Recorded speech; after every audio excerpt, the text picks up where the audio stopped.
Hello everybody. Thank you for viewing this message. Every year, the Church calls us to a period of authentic repentance and renewal in the sacred season of Lent.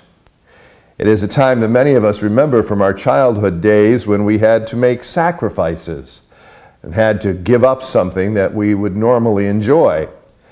For many of us, it was candy or sweets at the end of a meal.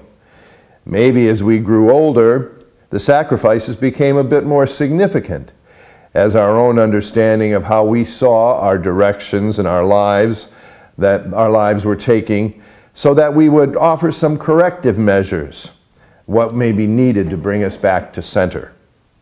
Whether simple or complex, the season of Lent is given so that one thing may be accomplished in our lives, that we draw closer to Jesus and contemplate his suffering and death for our redemption and prepare ourselves for the glorious feast of his resurrection at Easter. The Church gives us some very basic and beautiful images of Jesus during these days of Lent. Consider week 1. It is always the same each year. We begin with Jesus and his 40 days of fasting in the desert before he began his public ministry. At the end, he was tempted by the devil. His resistance to temptations is a clear example for us to resist the evil one, who still tries to mislead each of us and deceives us about good and evil. The second week of Lent brings us the previews of coming events as we hear the story of the Transfiguration.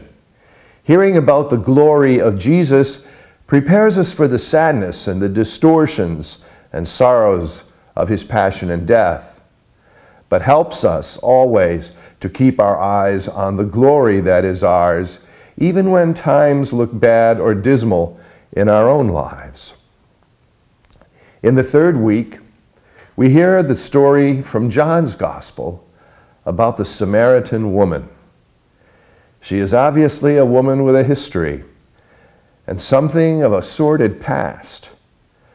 Her meeting with Jesus reveals her thirst for new life and refreshment.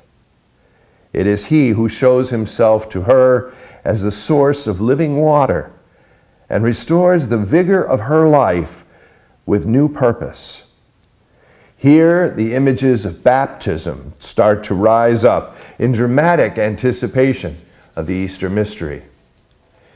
Week 4 this year brings us to the fascinating story from the Gospel of John concerning the man born blind and how Jesus gave him true vision.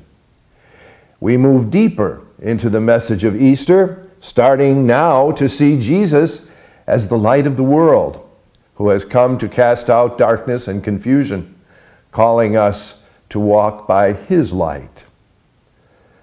In week 5, the curtain is pulled back completely, and the last public miracle of Jesus, the raising of his friend Lazarus from the dead, is proclaimed from John's Gospel. There can be no doubt that Jesus is the Lord of life, but it is this miracle that sets the stage for his own death. With Jesus, we are not afraid.